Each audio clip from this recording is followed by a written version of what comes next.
Monsieur le ministre, en quelques semaines, le président de la République et votre gouvernement viennent de déclencher 2 salves d'une grande brutalité contre l'audiovisuel public. La première a consisté en une réduction soudaine de 50 millions d'euros du budget de France Télévisions, coupe drastique soutenue avec zèle par la droite sénatoriale, qui en a même rajouté une couche dans le débat budgétaire. En imposant à la direction de France Télévisions la mission impossible de réaliser ces coupes en 3 mois, vous venez de plonger l'entreprise dans une nouvelle crise, comme en attestent la colère et la grève des personnels et le vote d'une motion de défiance par les sociétés de journalistes. La seconde salve est venue il y a quelques jours du président de la République lui-même, tirant à boulet rouge lors d'une réunion à l'Élysée sur l'audiovisuel public qui serait, paraît-il, la honte de la République. Les propos précis rapportés par plusieurs témoins attestent que le mot de honte a bien été prononcé à plusieurs reprises. Mes questions sont donc simples. À quoi jouez-vous en pariant ainsi sur la déstabilisation du service public de l'audiovisuel, sur la division et la mise en concurrence de ses personnels, de ses antennes et de ses directions? Et quand le président de la République et votre gouvernement entendent-ils parler clair, autrement qu'à huis clos dans une réunion à l'Élysée, sur l'avenir que vous entendez réserver à l'audiovisuel public? Je crois que l'approche budgétaire, qui consiste à penser que sur 3,5 milliards d'euros de budget, une société publique n'a pas la capacité d'économiser 50 millions d'euros et que ça mettrait en cause le service public de l'audiovisuel, est certainement révélateur d'un mal plus profond dans la qualité, dans les objectifs du service public de l'audiovisuel. 3,5 milliards d'euros, c'est plus que le budget du ministère de la Culture.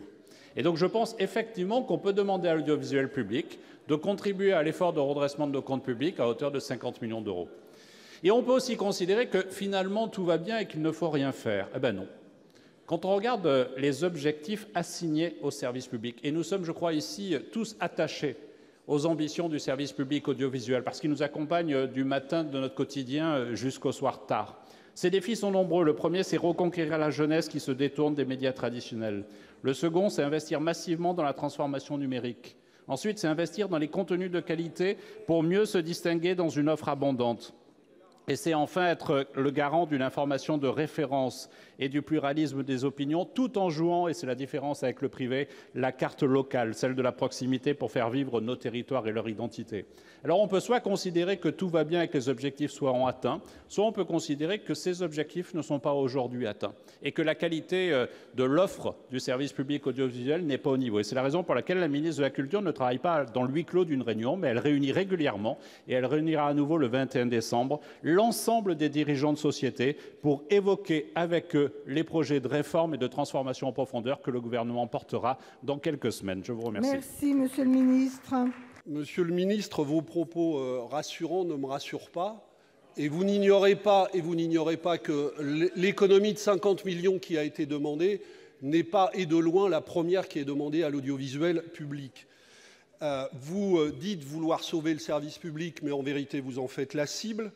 Vous savez très bien que personne ne veut le statu quo, et sûrement pas nous, qui avons beaucoup à dire sur le pluralisme de l'information et la qualité du service public. Mais c'est toute la télévision française qui est menacée. Avec la révolution numérique et celle des usages, les appétits des GAFA, des Netflix, des géants privés de la téléphonie et de la communication peuvent tout engloutir.